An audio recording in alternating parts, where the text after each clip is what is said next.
is saying, people say, oh, the mind has a tongue of its own, right? But it's no excuses. We have to control that. If God didn't think we can control it, he wouldn't be instructing us to do that. All right, Proverbs 17. I'm going to pick it up at 27. All right, controlling the tongue is something we have to learn how to do. Really, we have no other option, right? Proverbs 17, pick it up at 27. You have it? Go ahead. He that hath knowledge spareth his words, and a man of understanding is of an excellent spirit. Right? So if you have knowledge, right? If you have that fear of the Lord, right, then comes knowledge. And once you have that fear, you're going to learn that right? It's not always expedient to say something, right? Because you feel like you got to make your point, right?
We're not just talking at the spur of the moment, right? Because there's no excuse with God. We have the warning here. Proverbs 26, and pick it up at verse 4. And when you have it, go ahead. Answer not a fool according to his folly, lest thou also be like unto him. Right? So when you're, out and about and you're talking with somebody, right? And you can esteem them a fool because they're just talking nonsense, talking any type of way they want, right? Answer not a fool according to his folly, right? Don't fall for the trap, right? Let him say what he wants to say, right? Because that's all he wants to do is get you into an argument. Now you're arguing, now you're riled up, now you didn't say something you shouldn't have said, right? But there's a flip side to it as well. Read verse 5.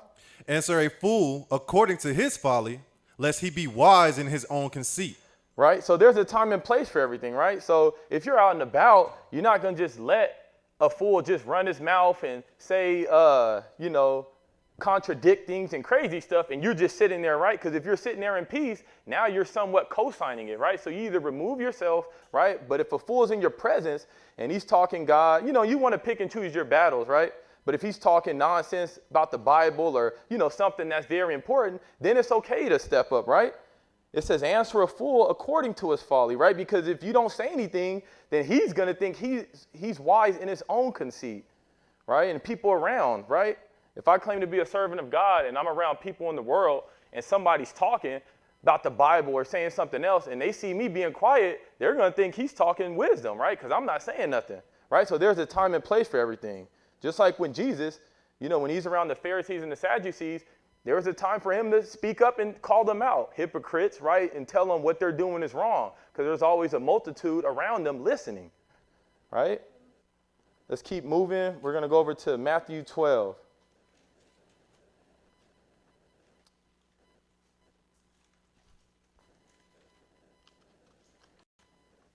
Matthew 12, and we're going to jump straight into it. Matthew 12, pick it up at verse 30. But here we're dealing with Jesus basically performed a miracle, And the Pharisees tried to tell him, oh, he cast out these devils by the power of Satan. And Jesus is trying to basically make sense of it. Like, that doesn't make sense. Why would Satan be divided against himself, right? And we can read it real quick. Go ahead and just start at verse 26. Oh, no, 25. And Jesus knew their thoughts and said unto them, every kingdom divided against itself is brought to desolation, and every city or house divided against itself shall not stand. And if Satan cast out Satan, he is divided against himself. How shall then his kingdom stand? Right, because they didn't believe that he was the Son of God, but they recognized the miracles, but they're like, well, you're doing these miracles from Satan. And he's like, well, why would I, if I'm getting these powers from Satan, why would I be casting out devils, right? A house divided is going to fall, right? We're going to go ahead and skip down to verse 30. He that is not with me is against me, and he that gathereth not with me scattereth abroad. Right? So Jesus is letting them know, if you're not with him, right? If you're not with the program, if you don't want to get on the same accord that he's instructing us to get on, then you're against him, right? You can't straddle the fence. You can't, one day you want to be holy and claim to be a servant of God and keep his commandments. Then the next day you want to backslide and do some, stuff of the world, right? You can't do that, right? You're either with me or against me, right? That's where all the gangsters get it from. Keep going, 31. Wherefore I say unto you, all manner of sin and blasphemy shall be forgiven unto men, but the blasphemy against the Holy Ghost shall not be forgiven unto men. Right, blasphemy against the Holy Ghost, right? Basically talking against the Father, right? It's not forgiven. Keep going. And whosoever speaketh a word against the Son of Man, it shall be forgiven him.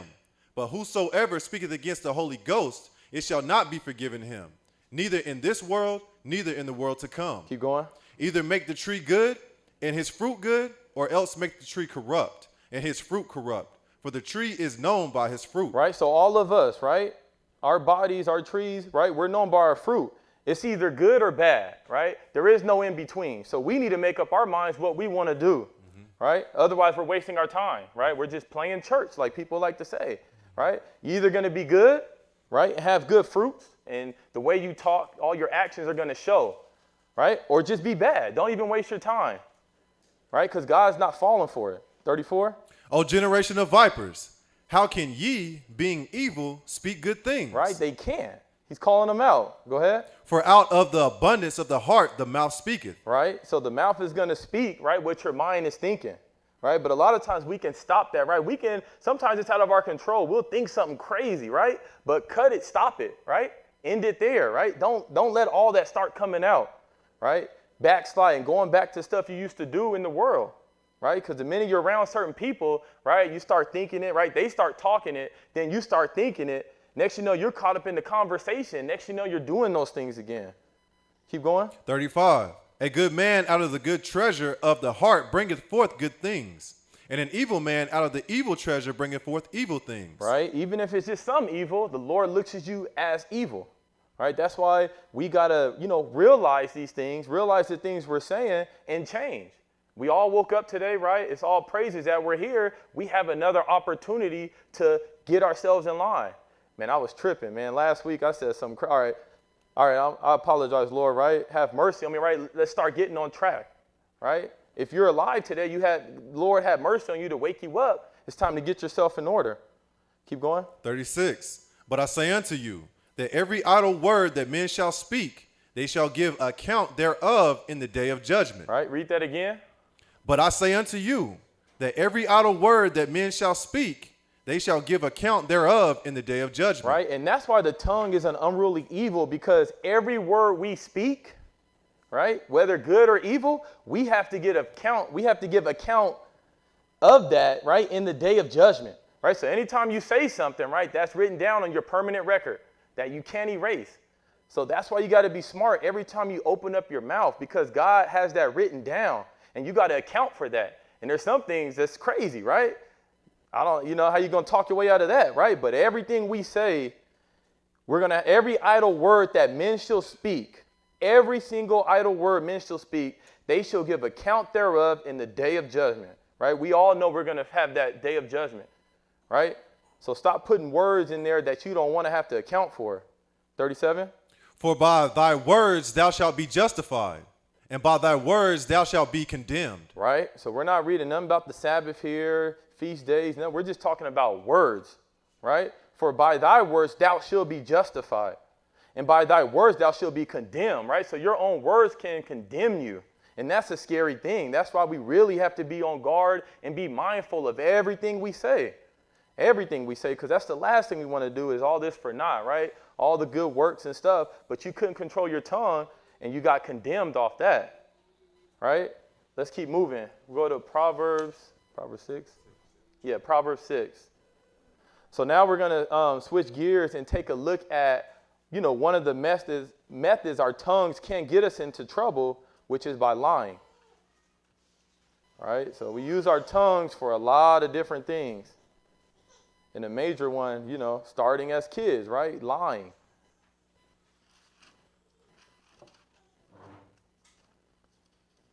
All right, we're going to Proverbs 6. We're going to go ahead and pick it up at 16. And we have it. Go ahead. These 6 things doth the Lord hate. Yea, 7 are an abomination unto him. Right, so these are things that the Lord hates, right? And there's more than 6, right? But we're reading here, there are 6 things the Lord hate. Yea, 7 are an abomination unto him. So there's nothing in the Bible that you can read is an abomination to the Lord where he changes his mind and he's okay with it, right? I know last time I taught, I did the lesson about, God's meals plan, right? Dietary law, right? Eating unclean foods, pork, shellfish, right? The Bible says, right? Not me. The Bible says that makes your soul abominable. Right? It makes your soul abominable, right? That stuff is an abomination to him, right? So don't fall for the trick and let a teacher tell you it's okay to eat it. Because then you got to show me something in the Bible where the Lord calls it an abomination, then he co-signs and says, oh, it's okay, right? Just like Sodom and Gomorrah. That stuff was an abomination then. Sodomy is still an abomination now, right? Abominations don't change with the Lord, right? He has no need to change. He's not trying to trick us and confuse us. Just trying to give us knowledge, wisdom, and instruction. Keep going, 17. A proud look, a lying tongue, and hands that shed innocent blood. Right, a proud look is an abomination to him, right? So if we have that, myself included, we need to cut it. If we really have fear for the Lord, we're going to cut that, right? We're not going to play with it. A lying tongue, right? If we lie to somebody, are we scared of what that person is going to do to us, right? What's the worst they can do to us? Kill us? That's it, right? Why are we lying to people? There's no need to lie to somebody, right? Because you lie to somebody now, you just did something that the Lord hates. And you know that if that's an abomination, you know where you're going to end up, right? So do you just tell the truth, be truthful with somebody, take that punishment, right? Learn how to do better, right? So you don't get in trouble with the Lord, right? You got to choose who you're going to be scared of. Scared of the Lord, or you going to be scared of a man, right? Who's made in the same likeness as you, right? And hands that shed innocent blood, right? Shouldn't be doing that. 18. And heart that deviseth wicked imaginations. Feet that be swift in running to mischief. Right? Not minding your own business. Keep going. A false witness that speaketh lies, and he that soweth discord among brethren. Right? A false witness that speaketh lies, right? The Lord hates that, man. We need to be truthful with each other, right? Everything that comes out of our tongue, we need to be honest. We need to be truthful with ourselves, right? And take your time, right? Don't be so quick to just say something, right? Even if you're struggling, right? You're a little nervous telling the truth. Just don't say nothing. Just don't say nothing, right? Don't condemn yourself, right? But ultimately, just tell the truth. Don't be scared of somebody else, right? Worst they can do, they're going to say something back to you, and you be honest with yourself and own up to it and say, hey, I'm going to be better next time. I apologize. I'm working on myself, right? Don't put yourself in trouble with the Lord by trying to lie. All right, let's keep going to Proverbs 12. It's a lot of Proverbs.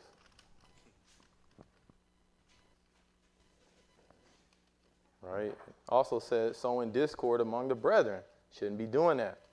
Shouldn't be doing that. Proverbs 12. And pick it up at 22. And just going to kind of reiterate what we just read. And we have it, go ahead. Lying lips are abomination to the Lord, But they that deal truly are his delight. Right? So we're all reading this today. Lying lips are an abomination to the Lord. So if any of us have fear of God, we see this abomination, we cut it out. Right? But they that deal truly are his delight. Right? He wants us to be true, and that's how we should be dealing with one another. There's no need to lie. There's no need to trick somebody. Just be honest. Right? If you're lying, that means you're doing something you shouldn't be doing. You need to change. Look yourself in the mirror. All right, let's keep going. Revelation 21.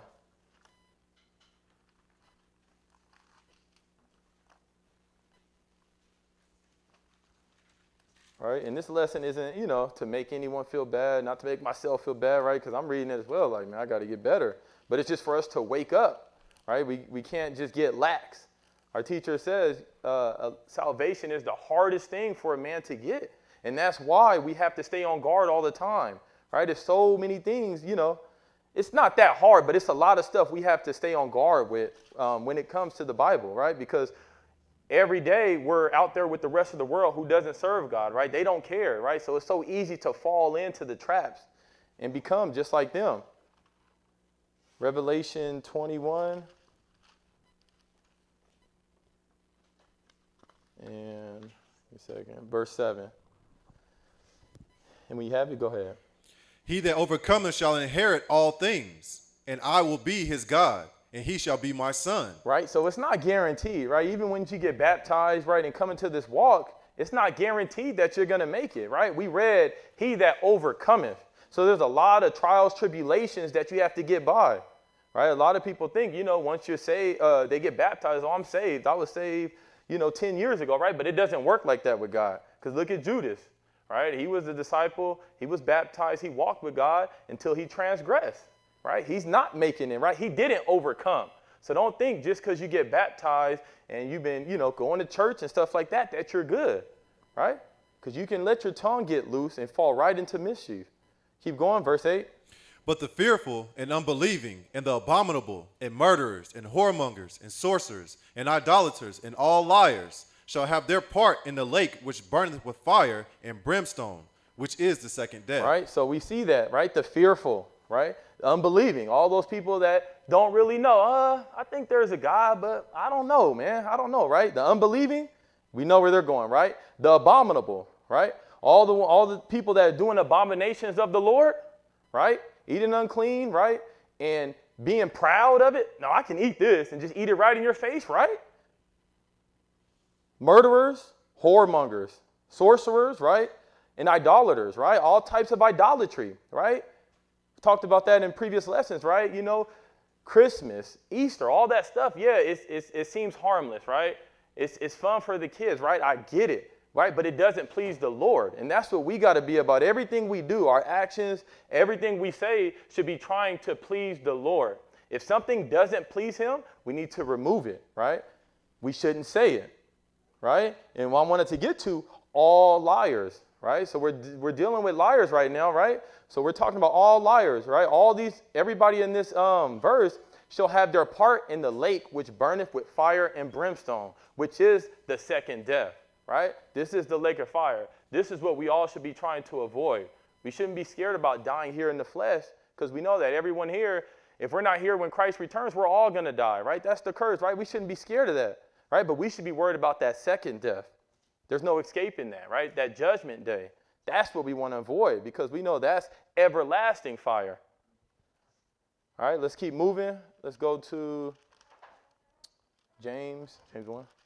All right, we're going to James 1, and now we're going to take a look at another method our tongues can get us in trouble, and that's with anger. Right? And literally all these ones, you can write lessons on each one. Right? Lying, you can do a whole lesson on that. Anger, right? Other stuff we talk about, right? But I'm just giving a few different things of how our tongue can take us down so many roads and lead us to destruction. And we just need to be, mindful of that every day. Be on guard with that. So we're at James 1. We're going to pick it up at verse 19. And I'm sure you guys heard that saying, people say, yeah, I got mad and all I saw was red. I didn't see nothing else. But God, that don't work with God. That does not, you need to check yourself, right? Don't put yourself in certain situations. Right? You need to be able to control your tongue. It's for your own benefit. It's not for God's benefit. It's for your own benefit. So we're going to go ahead at James 1 and pick it up at 19 and 20. Wherefore, my beloved brethren, let every man be swift to hear, slow to speak, slow to wrath. Right? And the Bible puts this because they know how hard it is to control the tongue. Right? They were men. They know how hard it is to keep our tongue in restraints. That's why it says be swift to hear. There's nothing wrong with hearing something. Right? You hear it. Right? Then you're slow to speak, slow to wrath. Right? So just because you hear something, don't be so quick to just talk. Right? Take your time. Walk away. Right? And if it's really bothering you, then go hit up that person and try to talk to them one-on-one. Right? You don't need to talk to them in front of a group of people. But first, let every man be swift to hear. Right? Slow to speak, slow to wrath, right? Woosah, just calm down. It's going to be okay. At the end of the day, a lot of times it's just words, right? We give words power to influence us and make us feel some type of way. It's just words. It's just words, right? But it's easier said than done. Verse 20. For the wrath of man worketh not the righteousness of God. Right? But as soon as you let that consume you, right, that anger, now you said something that you shouldn't have said, right? Now you got to go talk to God on Judgment Day. You got to justify. You got to go talk about what you said, right? And you're not trying to put more stuff on your record that's going to put you in the lake of fire, right? If you can't control yourself and God gives you mercy after mercy and you keep failing the test, you're just no good for him. It's a waste of talent. No matter if became a teacher and I'm doing good stuff, right? If I can't control my tongue, waste of talent. Throw him in the lake of fire, right? Had a chance, didn't take advantage of it, right? And God is not a respecter of persons. He doesn't care, teacher or not, right? He doesn't care what you do, right? He just wants everybody to be a servant, be obedient. That's all he cares about. All right, let's keep moving to Ephesians 4.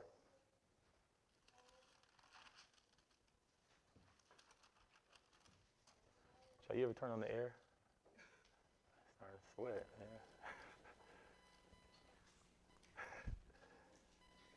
All right, we're going to Ephesians 4, and we're going to pick it up at 26. Let me get there real quick. Ephesians 4 and 20. Actually, go ahead at 25. And we have it, go ahead. Wherefore, putting away lying, speaking every man truth with his neighbor, for we are members one of another. Right, I just wanted to throw that in there again since we were dealing with lying, right? Put it away, right? Every man speak truth with his neighbor, because we are all members one of another, right? It's one body, right? Brother Rashad did a lesson on that, right? We're one body, right? There is no separatism or anything like that. We're all one. Let's be truthful with one another, encourage one another, help one another.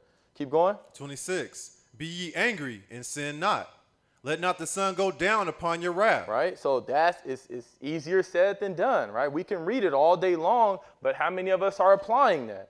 It says, be ye angry, right? That's just a natural emotion. Sometimes we can't control. Somebody does something to us, right?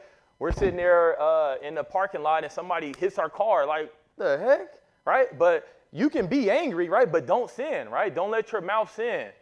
If you got to walk away, do whatever you got to do. It says, let not the sun go down upon your wrath, right? So if you're angry with anybody, right, you need to settle that with that person. Don't hold any grudges, right? It says, let not the sun go down upon your wrath. And ultimately, it's you just being humble enough to know that no matter how mad you are, no matter how much that person wronged you, you're a servant of God. God told you, go settle that. Don't be angry. All right, do it for God, right? It's not all about you all the time. 27. Neither give place to the devil. Go ahead. Let him that stole steal no more, but rather let him labor, working with his hands the thing which is good, that he may have to give to him that needeth. Mm-hmm. Let no corrupt communication proceed out of your mouth, but that which is good to the use of edifying, that it may minister grace unto the hearers. Right? So let no corrupt communication, right? That involves the tongue. Let no, right? It doesn't say some. It says let no corrupt communication proceed out of your mouth, right? But that which is good to the use of edifying, right? That it may minister grace unto the hearers, right? So unless you're trying to help somebody, teach them the book, help somebody through a tough time, right? Don't even talk about nothing crazy. Just keep your mouth shut, right? Remove yourself from the scene. If you know you have a hard time saying certain stuff, don't hang around the same group of people. Get around the same crowd, and the next you know, you're talking crazy again, talking them, right? Because they're in the world. They don't subject themselves to God, right? So that's why it says don't be unequally yoked, right? You get around other people, then you start doing stuff they do. You start saying stuff they do. Is that it? No, 30. Keep going? Okay. And grieve not the Holy Spirit of God, whereby ye are sealed unto the day of redemption. Let all bitterness and wrath and anger and clamor and evil speaking be put away from you with all malice. Right? Put it all away. Bitterness, wrath, anger, clamor, evil speaking, right? Put it far away from you, right? We're going to read here later, like, vengeance is of the Lord's, right? We always want to take stuff into our own matters, right? But if we have that true fear of the Lord, right, it should be easy to put the anger away. Because we know that God is going to take care of it for us, right? But we want to do everything ourselves. We want to say something to somebody, put them in their place, right? We want everybody to know we want the smoke, right? I'm not one to play with. Yeah, you don't mess with me, right? But what does that mean, right? What does that do, right? That's a vain reward that people, you know how to fight or you know how to do this, right? That's a vain reward, right? That will put you in the lake of fire. You don't get anything for that. Keep going. 32. And be ye kind one to another, tenderhearted, forgiving one another, even as God for Christ's sake hath forgiven you. Right? Be kind to one another, right? I mean, especially if your ultimate goal is to make it to the kingdom with God, then this is what you have to do. If you're just going through the motions and you don't care, then, I mean, at the end of the day, you can do what you want. But if you want to make it to the kingdom, right, we can't let no corrupt communication proceed out of our mouth, whether we're angry or not, right? We got to put ourselves in subjection. Keep going. Is it Proverbs 15? All right.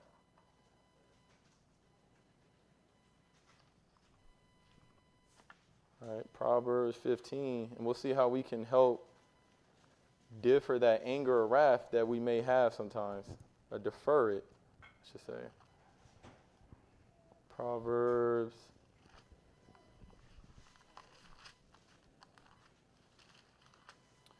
15, and we're going to pick it up at verses 1 and 2.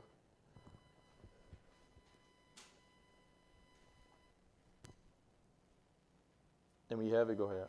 A soft answer turneth away wrath, but grievous words stir up anger. Right? A soft answer can turn away wrath, right? But grievous words stir up anger, right? So just because somebody comes at us and starts talking to us crazy, we have a choice. We can give a soft answer, or we can stir up anger from ourselves and take it somewhere else, right? Somebody, come up to us, bump us, cuss us out, right? You feel justified to be like, right, start talking crazy back to them, right? But that's not what the Lord wants us to do, right? We can give a soft answer. Hey, I apologize, man. I didn't mean to offend you at all. I hope you have a great day, man. I didn't mean to offend you, right?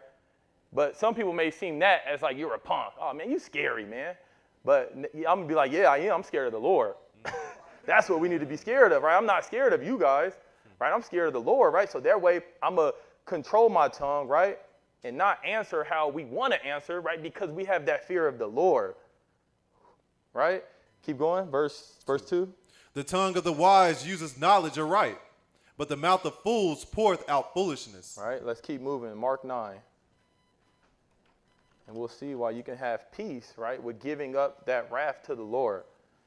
We don't have to be so quick to open our mouths and take vengeance upon ourselves, right? We can read in Proverbs 25 that, when you're, behaving that way to somebody, right, who's treating you wrong, right, you're heaping coals on their head. Mark 9, we're going to pick it up at 42.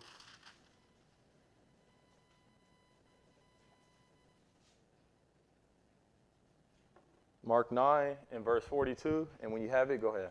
And whosoever shall offend one of these little ones that believe in me, it is better for him that a millstone were hanged about his neck and he were cast into the sea. Right, a lot of people don't know that this came out of Jesus' mouth, right? So if you shall offend one of these little ones that believe in him, right? whether you're doing something or you're saying something to them, right? You offend somebody that serves God, this is what he tells you that you should do, right? Go ahead and take a millstone, put it around your neck, and just go jump off a boat into an ocean, right? That death is going to be better, right, than what's in store for you, right? But people think Jesus is all about love and he's nice and stuff like that, right? But this is out of his mouth. It's read. It is better for him that a millstone were hanged about his neck and he were cast into the sea, because he had no idea what's in store for him, right? So that's why we got to be careful with who we're offending, right? Opening our mouths, just talking crazy to anybody. Can't do that. Keep going. And if thy hand offend thee, cut it off. It is better for thee to enter into life maimed than having 2 hands to go into hell, into the fire that never shall be quenched. Right, because that lake of fire is forever. A lot of people, I have some friends, right? It's hard for them to fathom the lake of fire. They're like, I just can't get my head around something that you burn forever, right? They can't, so they think it's fake, right? Well, I'm like, well, can you fathom around jumping into an ocean with a millstone? Yeah, exactly, right? So, but Jesus says that's better for you than the lake of fire, right? So if that scares you, then you definitely should be scared of the lake of fire. Keep going. 44. Where the worm dieth not and the fire is not quenched. Right, because it's everlasting, right? You're going to have a spiritual body at that point. That's how you're able to burn forever, because you can't kill a spirit being, right? We're not going to have our flesh and blood at that time. So you can't kill spirit beings. Therefore, you will be burning forever, right? It says the lake of fire was created for Satan and his angels. Can't kill a spirit being. Keep going. 45. And if thy foot offend thee, cut it off. It is better for thee to enter halt into life than having 2 feet to be cast into hell, into the fire that shall never be quenched. Where their worm dieth not and the fire is not quenched. Right. Same thing. Keep going. And if thine eye offend thee, pluck it out. It is better for thee to enter into the kingdom of God with 1 eye than having 2 eyes to be cast into hell fire, where their worm dieth not and the fire is not quenched. Right. And the Lord is obviously not telling you to go pull your eye out, right? Cut your hand off, cut your foot off, right? Because ultimately, you know, like Rashad said a long time ago, it all starts in the mind, right? So you can cut off your hands and your foot, but if you're still thinking crazy thoughts, right, you're going to be doing the worm, still trying to hop over to somebody, right? If it's in your mind, nothing's going to stop it, right? But he's just trying to show you the seriousness of how we need to change our ways. And it could be fitting if it said to cut out our tongue, right? If we can't control our tongue, right, it's that mindset, cut it out. I'm not trying to add to the book, but that's how serious it is for us to change, you know, things that we have bad habits with, right? We may not be thieves where we got to worry about our hands, right? But our tongue is dangerous. We need to guard it. We need to keep it shut because it's going to get us thrown in the lake of fire. It says, where your worm dieth not and the fire is not quenched. All right, let's keep moving. Go back to Proverbs 11. Right, we're not going to magically just wake up one morning and just have, you know, full control over our tongue, right? We got to strive and work on trying to control it. Because the next topic we're going to deal with now is gossiping. That's something else that our tongue can get us in trouble with. Not minding our business.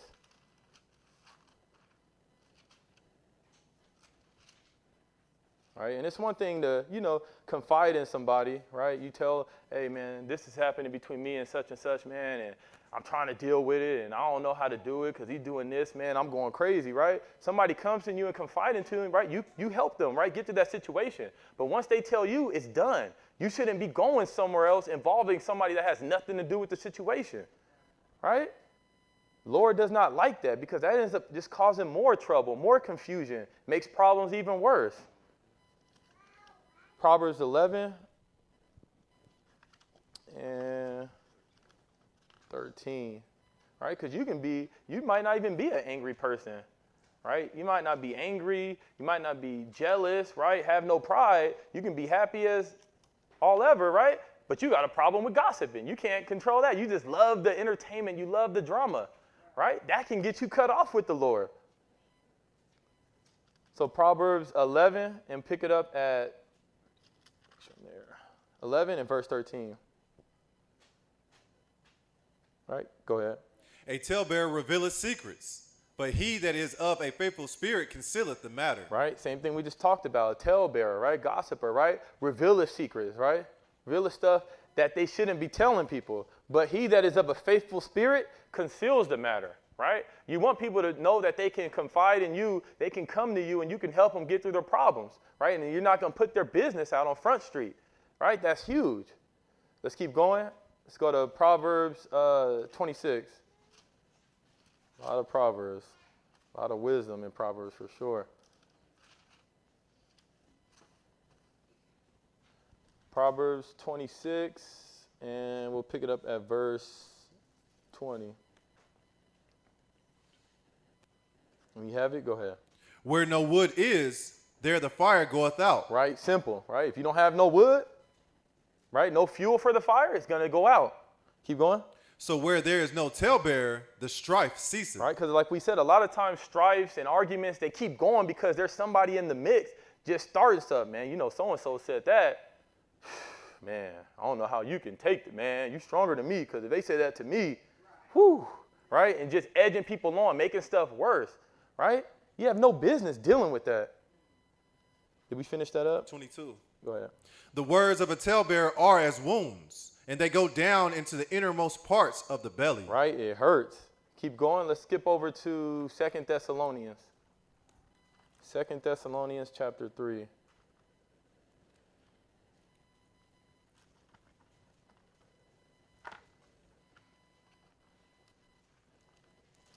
And let's take a look at how we can, try to avoid getting caught up in gossip.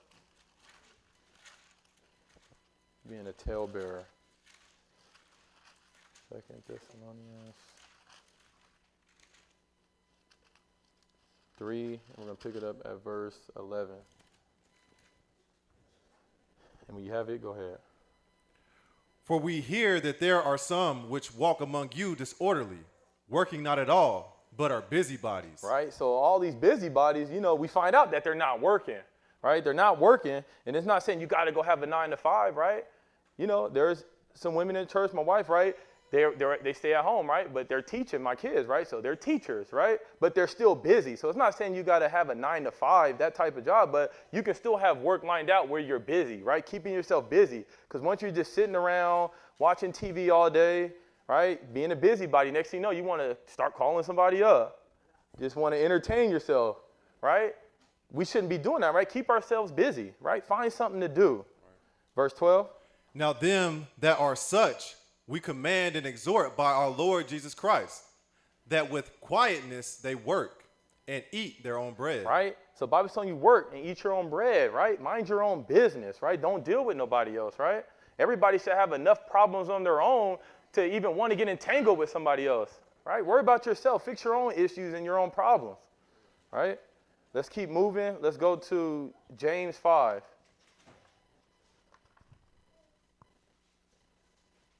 James 5, and now we're going to kind of deal with how our tongue can get us in trouble making oaths to God, all right? Making oaths, right? Writing checks that we can't cash.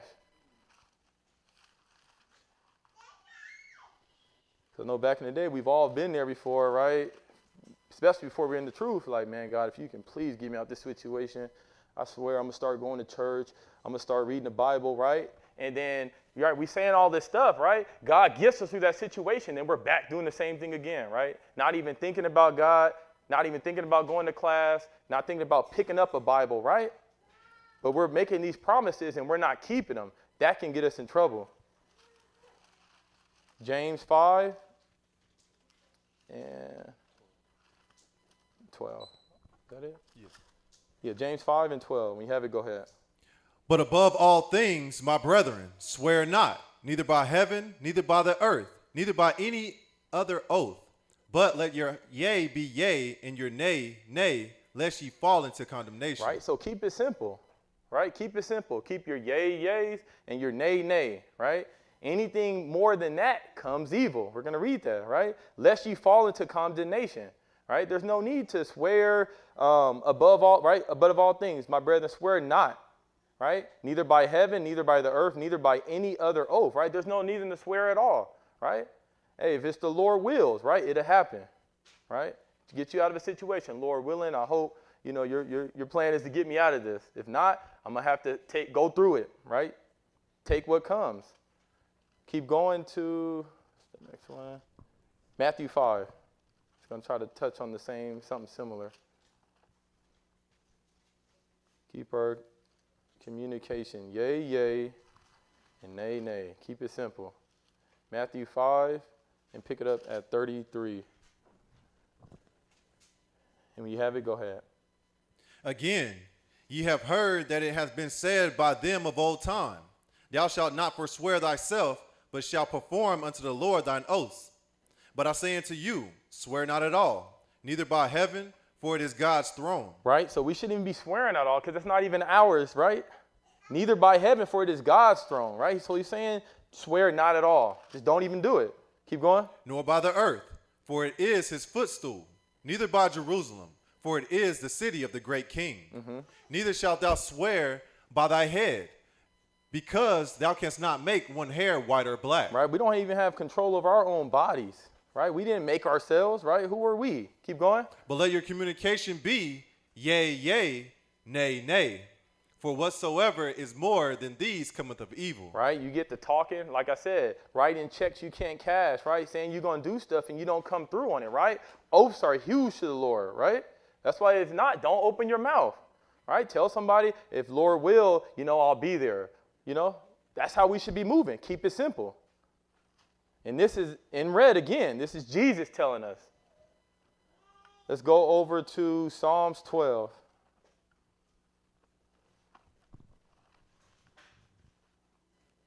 And then we'll go ahead and look how, shifting gears, how our tongue can get us in trouble through our pride. And we can read in the Bible how, pride goeth before destruction. Psalms 12. And like I said earlier, we can literally, we can have a lesson on each individual topic. There's so much in the Bible.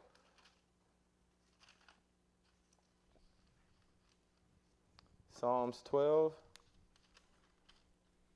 We're going to pick it up at verse 3, right? Because we all know pride is very dangerous. I'm sure we all have pride, issues that we're working on, right? Because like I said, we want to let everybody know, right? I'm not the one to play with, right? Want everybody to put some respect on your name, right? But what does all that mean? Like, why do we really care about that, right? When someone wrongs us or upsets us, why are we giving them that power and control that they can, hey, I know how to mess with him, watch this, and just mess with somebody, and you get all mad and start acting crazy, right? Like, don't give somebody that control over you, right? Somebody step on your shoes and look at you crazy and keep walking. You want to go, hey, man, you stepped on, right? What's the point of that? That the reward of that is vain, right? The reward of that is vain, right? Just like when we were kids, right? Somebody hit us, you hit them back, right? We can't have that mindset no more. Somebody does something to us, let it go. Because we fear the Lord. That's why we're doing it. Not because we're scared of them. We're scared of the Lord. What he's going to do to us by retaliating. Right? But if we don't, if we keep reacting, keep saying whatever we want, the Lord sees that. He knows we don't have no fear. We're going to keep doing what we want to do. We're not scared of him. All right, Psalms 12, and pick it up at verse 3. The Lord shall cut off all flattering lips, and the tongue that speaketh proud things. Right, and we all know cut off means kill, and ultimately lake of fire. Once he's done with you, he's done with you. Keep going. Who have said, with our tongue will we prevail. Right, with their tongue, right? They're feeling prideful, they're feeling proud. Yeah, I'm going to prevail, right? I'm good. Keep going. Our lips are our own. Right? Now they feel like they're in control of their own lips, their own mouth, and they start saying whatever they want to say, right? There's no fear of God in it. Keep going. Who is Lord over us? Right? Obviously no one, because you can't tell a proud person anything, right? They don't want to listen to you, right? And I'm sure none of us are, proud in that way where we can't be talked to, right? But we don't want any characteristics of any proud in us, right? Be humble, right? Learn how to take the L sometimes, right? Because we're taking the L for the Lord, but ultimately ourselves, right? So we don't get in trouble with them. Let's keep moving. Let's go to James 4.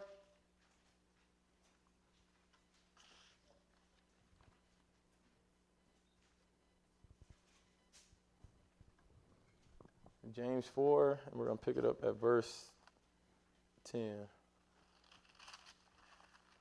Right? Go ahead and don't even look for those brownie points no more, right? You can be in front of your significant other, right? Your significant other, your friends, your siblings, no matter what, let it go, right? I'm not saying let somebody just beat you up, right? You can protect yourself, right? But if it's something small, right, you have to make that conscious choice, like, walk away, right? Don't even say nothing. Don't fall for the games. Don't entertain it, right? As hard as that may be, you got to find a way, right? And every day we wake up, we go out into the world, that's a test, right? That's our test to practice that, because we come across stuff every day, right? So we get plenty of chances, right? So when it's time for us to face the Lord in judgment, he don't want to hear the excuses, because we had plenty of chances to fix that, because we all have those issues. James chapter 4, and pick it up at verse 10. Humble yourselves in the sight of the Lord, and he shall lift you up. Right? So humble yourselves, right?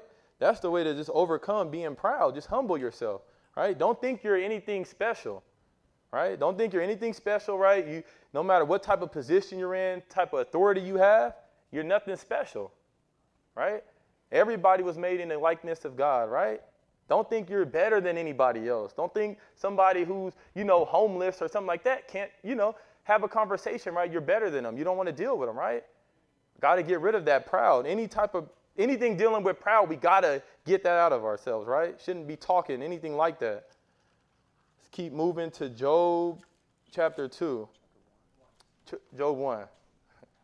Let's go to Job 1, and now we're going to switch gears over to, looking at some examples of individuals who went through some troubles, and they still did not let their tongue, just react any type of way, right? So in the Bible is our best example we have to learn from other individuals, right? Because there's nothing new under the sun. Nothing new under the sun. We're going to start at Job 1 and pick it up at verse 20.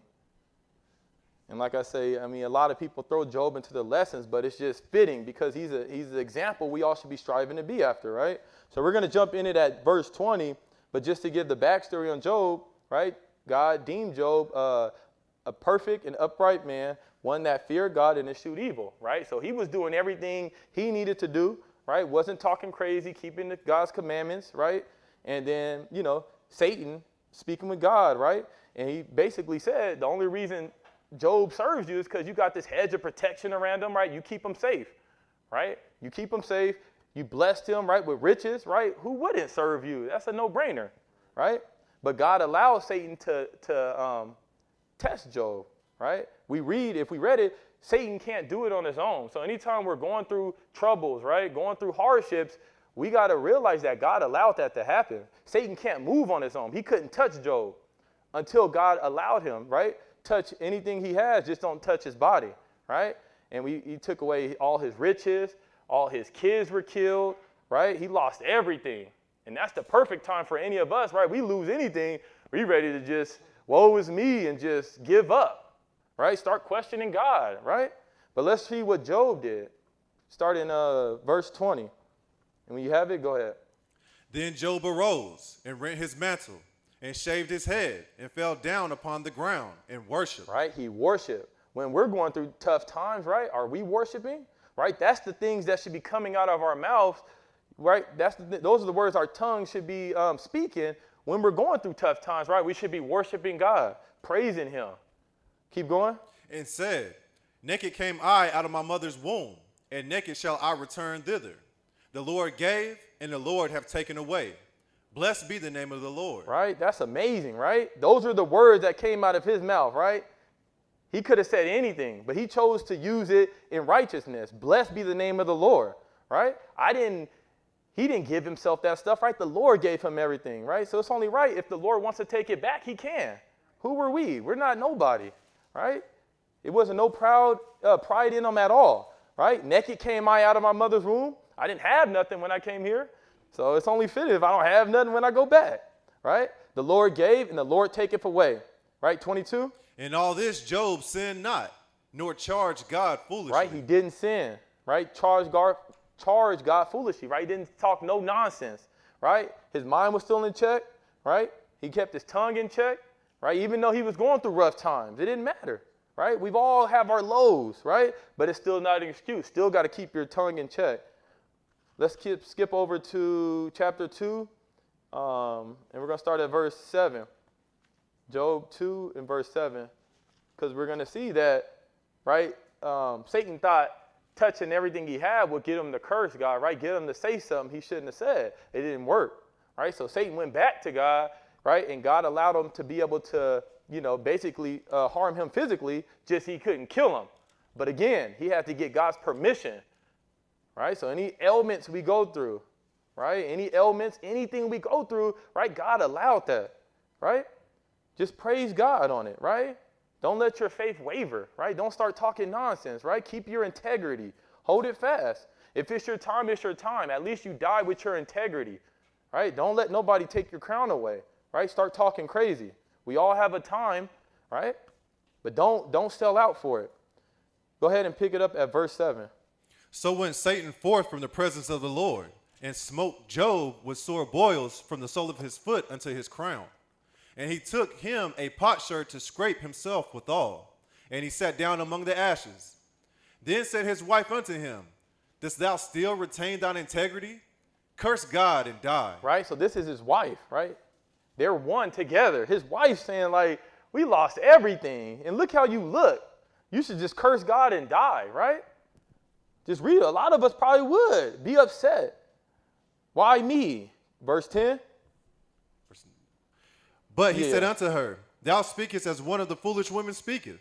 What? Shall we receive good at the hand of God, and shall we not receive evil? Right? But that's how we feel, right? We think we serve God, that it's supposed to just be smooth sailing, not supposed to have no issues.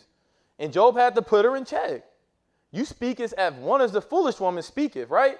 Using her tongue, saying stuff she has no business saying. What? Shall we receive good at the hand of God, and shall we not receive evil? Keep going. In all this did not Job sin with his lips. Right? Job didn't sin with his lips, right? He passed the test.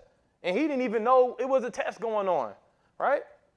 He didn't know what was going on, but it didn't matter. He still had his integrity, his faith in God, and he was just, I guess, mature to know that all this stuff is vain anyway. I'm going to end up going back to the dust. It doesn't even matter, right? But I'm going to serve God because I know he can wake me up, and I can live forever with him. That should be our main focus. All right, let's keep moving. We'll go to 2 Samuel.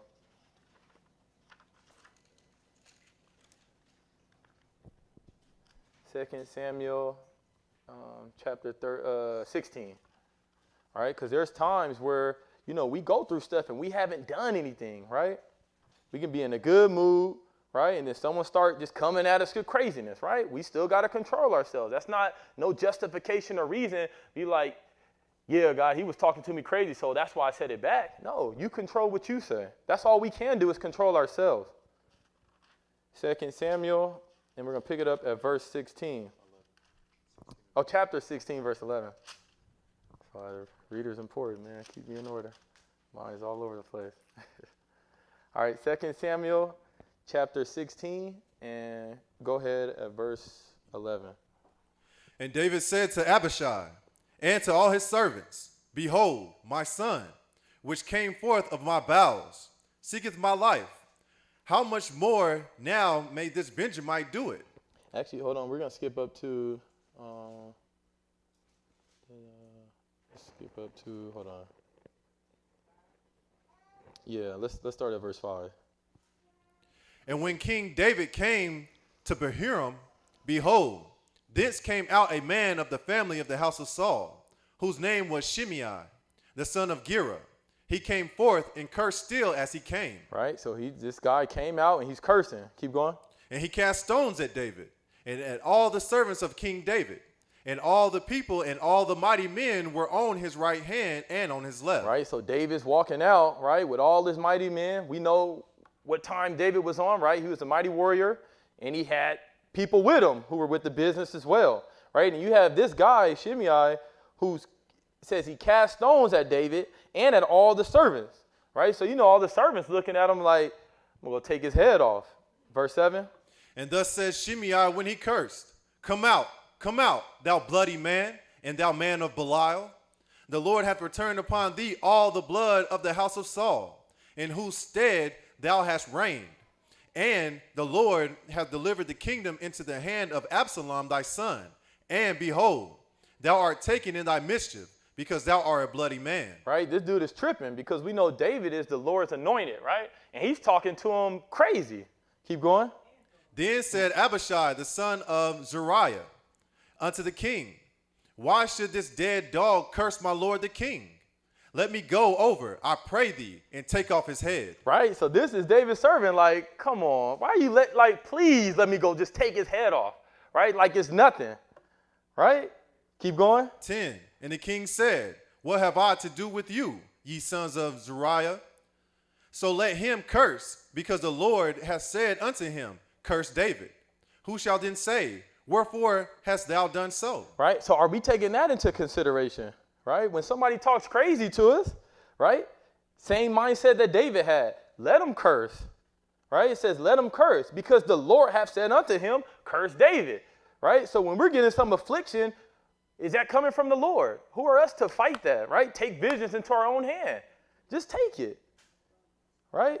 Who knows all the bad things we've done? We probably deserve it.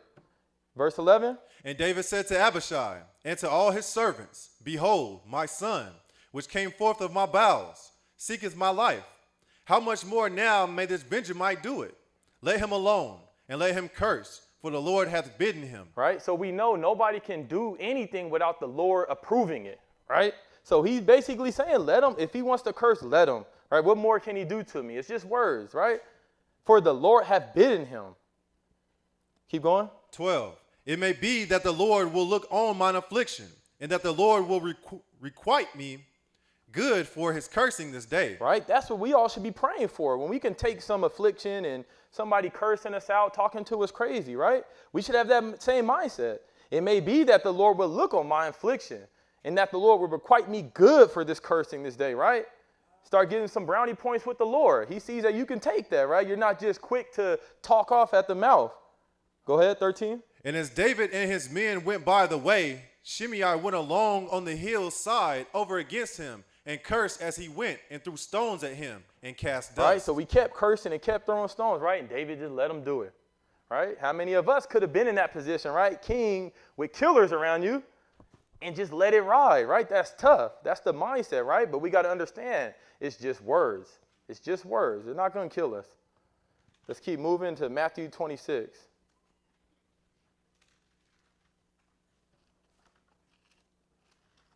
Matthew 26, and we're going to pick it up at 57. We're going to go look at the master himself, right? He faced some affliction. Right? He went through it all. He's the example that we all should be striving to be like. Let's see how he handled it when he was faced with people talking to him crazy. Matthew 26, and we're going to pick it up at verse 57. And when you have it, go ahead. And they that had laid hold on Jesus led him away to Caiaphas, the high priest, where the scribes and the elders were assembled. But Peter followed him afar off unto the high priest's palace, and went in, and sat with the servants to see the end. Now the chief priests and elders and all the council sought false witness against Jesus to put him to death. Right, and we know he was innocent, right? But they sought false witness against him to put him to death, right? They already had it in their mind that they wanted him dead. He was taking all their limelight, all the attention, right? Exposing them, calling them hypocrites, and they wanted him dead, right? And these are the church leaders, right? So just because you go and walk into a church and, they claim to be a pastor or whatever, doesn't mean that they're truly a servant of God. That's why we got to be able to discern the spirits. Keep going. 60. But found none. Yea, though many false witnesses came, yet found they none. At the last came 2 false witnesses, and said, this fellow said, I am able to destroy the temple of God, and to build it in 3 days. And the high priest arose, and said unto him, answerest thou nothing? What is it which these witness against thee? But Jesus held his peace. Right? Jesus did what? He held his peace. Right? So that's what we can do sometimes. No matter what, if people tell lies on us, right, talk to us crazy, hold your peace. Right? Look what Jesus did. He held his peace. Keep going. And the high priest answered and said unto him, I adjure thee by the living God, that thou tell us whether thou be the Christ, the Son of God. Jesus saith unto him, Thou hast said, nevertheless I say unto you, hereafter shall ye see the Son of Man sitting on the right hand of power and coming in the clouds of heaven. Right? He didn't talk back calling them names, right? He's just speaking book. That's all he did. Speak book to people. Keep going. 65. Then the high priest rent his clothes, saying, he hath spoken blasphemy. What further need have we of witnesses? Behold, now ye have heard his blasphemy. What think ye? They answered and said, he is guilty of death. Right? Guilty of death. They wanted to kill him, and he didn't even do anything wrong. Keep going. 67. Then did they spit in his face and buffeted him, and others smote him with the palms of their hands. Right? So he just took all this. And we forget that he could have called legions of angels and killed all of them right on the spot. Right? He had power over them. Right? He had power. So it wasn't like they did this and he couldn't do anything about it. He had power to do something about it, but he restrained himself, right? He didn't open his mouth. He didn't react. He just took it, right? Because that was the plan. So when we go through stuff, that may just be the plan for us to go through it. Doesn't mean we need to open our mouth and start talking, trying to take vengeance into our own hands. Is that it? One more? Go ahead, 68. Saying, prophesy unto us, thou Christ. Who is he that smote thee? Right? And let's skip over to Isaiah 53 real quick. And we'll just read how this was, prophesied. Right? Way before he came, it was written that this was going to happen. Isaiah 53, and go ahead and pick it up at verse 7. He was oppressed, and he was afflicted, yet he opened not his mouth. He is brought as a lamb to the slaughter, and as a sheep before his shears, her shears is dumb. So he openeth not his mouth. Right? So that's the example we have. No matter what we go through, somebody does something to us, right? You don't have to open your mouth. Right? Look at the master himself. He didn't open his mouth. So why can't we get that control over our own tongues to not have to talk all the time? And yeah, it was prophesied, but he still had to fulfill it. Right? In Matthew, that's what he came to fulfill, what was written. He didn't fulfill the 10 Commandments, right? But he fulfilled what was written. Because it was written, he still had to go play it out. And it doesn't mean it was easy for him, right? He didn't want to do it at the end, right? But he knew it wasn't about his will. It was about the Father's will. And ultimately, it saved all of us, right? So all praises that he went through with everything and held his peace. Because if he would have just killed them all on the spot, we wouldn't have a chance right now. All right, let's keep going to 1 Peter 3.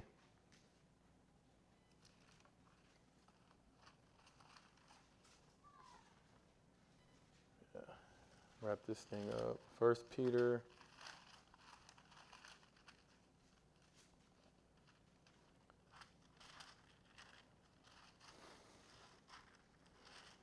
First Peter 3, we're going to pick it up at 8, right? And we see examples of saints throughout the Bible, right? And with these saints, everyone we just read, Job, David, Jesus, right? They're all going to be there in the kingdom. And it's not a mystery. Like, we all expect them to be there because of how they conducted themselves, how they carried themselves, right? But it doesn't have to be a mystery with us. We don't have to wake up and be like, man, I hope I make it. I don't know if I'm going to make it, right? We're in control of everything we do, right? And if prayers are powerful, right? If there's stuff we need to work on, we pray on that, right? And the Lord can give us the strength to overcome all of our struggles that we're going through, right? But it doesn't have to be a dice roll for us to make it into the kingdom. It doesn't have to be a mystery. All the instructions are here. We just have to do it and have that fear to want to do it. 1 Peter chapter 3, and pick it up at verse 8. Hold on one second. Did I? Oh, yeah, I'm in the wrong spot. That's why I'm like, it don't look right. 1 Peter. All right, verse 8. We have it. Go ahead. Finally, be ye all of one mind, having compassion one of another. Love as brethren. Be pitiful. Be courteous. Right? So that's the conduct we should be showing with our tongues. Shouldn't be nothing evil, right? It should be this type of conduct. Being all of one mind, having compassion one for another. Love as brethren. Be pitiful, right? Be courteous. That's how we should be using our tongue. Go ahead. Not rendering evil for evil, or railing for railing, but contrariwise blessing, knowing that ye are thereunto called, that ye should inherit a blessing. Right, so we have a job to do. And we know that if we do our job, we're going to get a blessing out of this. So we shouldn't be trying to render evil for evil, railing for railing, right? Somebody say something, we say it back. As easy as it is, right? Because a lazy person can talk. All you got to do is just open your mouth, right? It's so easy to do that. But we got to look at the bigger goal ahead. Verse 10. For he that will love life and see good days, let him refrain his tongue from evil, and his lips that they speak no guile. Right? And I'm sure that everyone here, right, loves life. We love living, right? You want to see good days. Ultimately, you want to make it to that kingdom, into the kingdom with God, right? So refrain your tongue from evil, right? And your lips that they should speak no guile, right? That's simple, right? But it's not, because that's why we all struggle with it. Keep going. Let him eschew evil and do good. Let him seek peace and ensue it. Right? The key is seek peace. Just because somebody says something to us, we should still be seeking peace no matter what, right? No matter what, try to seek peace. There's always a way, right? Or just walk away. If they don't want peace, just walk away, remove yourself. Go ahead. 12. For the eyes of the Lord are over the righteous, and his ears are open unto their prayers. But the face of the Lord is against them that do evil. Right? And we can read in other places that the Lord, the wicked person, the Lord, their prayers are an abomination to the Lord, right? But he says the eyes of the Lord are over the righteous. His ears are open unto their prayers, right? The righteous. But the face of the Lord is against them that do evil. Let's keep moving. Colossians 4.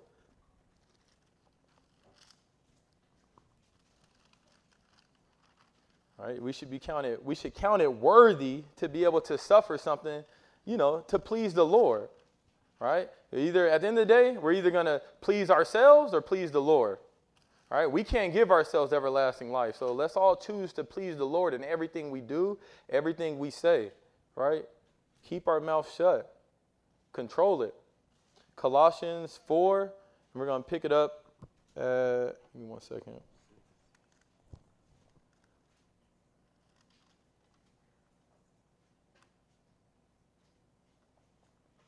All right, yeah. Colossians 4, and pick it up at verse 6. Go ahead when you have it. Let your speech be always with grace, seasoned with salt, that ye may know how ye ought to answer every man. Right, so it says, let your speech be always with grace, right? And I had some notes down, and I just put that, we should have grace when we speak to others. We should have more tolerance than judgment, right? We shouldn't be so quick to judge somebody and say something, right? Have more tolerance for it, right? I put, we should be more thankful than complaining, right? Be thankful for the things you have versus complaining about the things you don't have. It's so easy to get caught up, right? Because we all want the best for ourselves, our family, our kids, our friends, right? We want so much, but sometimes we just got to be thankful for what we have and can't complain, right? And then, we should be more kind and bitter than angry. Right? We have to work on that, right? So let your speech be always with grace, right? Seasoned with salt, right? So our speech needs to be seasoned with salt. We should be saying stuff to uplift somebody, right? Try to get them, if they're feeling down, we should be trying to pick them up, right? Trying to encourage them to do better, right? Because we know salt is used as a seasoning, right? And it can also preserve meats back in the day, right? So that's what our words should be used as, to try to lift somebody up, make them feel better, right? Through tough times, right? So let's keep moving. We're going to go to Matthew 5, right? That you may know how ye ought to answer every man. Matthew 5. And we're just coming here real quick because in Colossians 4, it says, let our speech be always seasoned with salt, right? So in Matthew 5, we're going to take a look at Jesus is talking about the salt of the earth.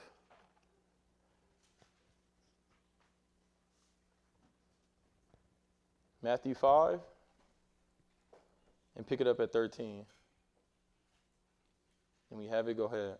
Ye are the salt of the earth, but if the salt have lost his savor, wherewith shall it be salted? Right, so as children of God, like he considers us the salt of the earth, right? But if the salt has lost its savor, wherewith shall it be salted, right?